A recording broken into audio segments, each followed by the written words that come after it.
karena itu isu penambahan jabatan presiden ini harus kita tolak bersama karena tidak ada alasan yang logis kecuali wacana perpanjangan masa jabatan presiden ini hanya didukung oleh orang-orang yang rakus akan kekuasaan.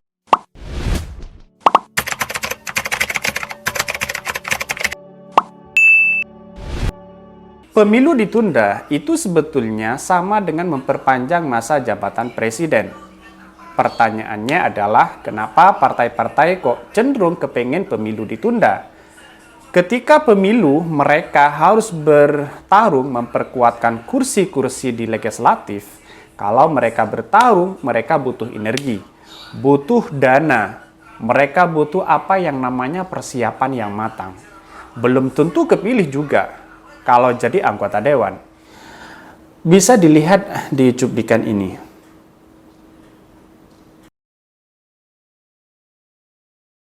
Teman-teman ada yang ingat VT itu di mana tahun lalu saya membuat VT itu jauh sebelum isu amandemen gencar diperbincangkan. Lumayan banyak yang menghujat dengan mengatakan Pak Jokowi aja udah bilang nggak mau 3 periode. Tahun lalu wacana 3 periode itu hanya diusung oleh kelompok-kelompok pendukungnya Pak Jokowi saja. Tentu itu sah-sah saja, apalagi bagi pendukungnya Pak Jokowi, mereka hanya berpikir bahwa presiden terbaik itu adalah beliau. Namun ada yang lebih bahaya daripada wacana 3 periode yang didukung oleh pendukung-pendukungnya Pak Jokowi, yaitu wacana yang disampaikan oleh ketua-ketua partai yang sebelumnya mereka sangat kompak untuk maju di Pilpres 2024. Tidak ada yang lebih bahaya daripada parlemen, ketua-ketua partai, bahkan hingga MPR jika sudah kompak menyampaikan penundaan pemilu 2024. Beruntungnya baru 3 ketua partai yang kompak dan sepakat untuk menunda pemilu 2024 ini, di mana wacana ini harus kita perangi bersama. Tahun lalu Pak Presiden Jokowi memang secara tegas menolak 3 periode atau perpanjangan masa jabatan ini.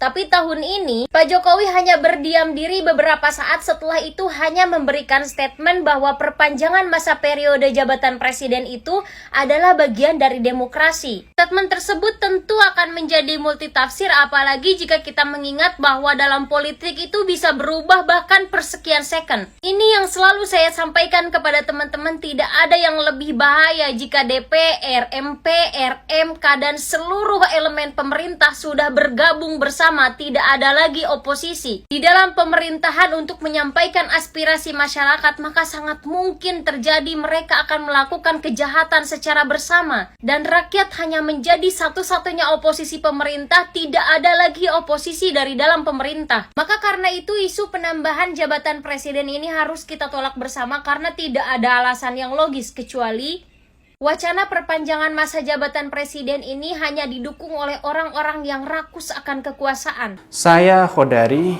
hanya ingin mengajak Anda untuk berpikir sejenak, kesimpulannya berada di Anda semua. Mungkin itu yang kami sampaikan. Wallahu muwaffiq ila aqwamit thoriq. Wassalamualaikum warahmatullahi wabarakatuh. Jangan lupa tonton terus Khodari Podcast ini karena banyak ada berita-berita terbaru terupdate yang lagi viral setiap harinya.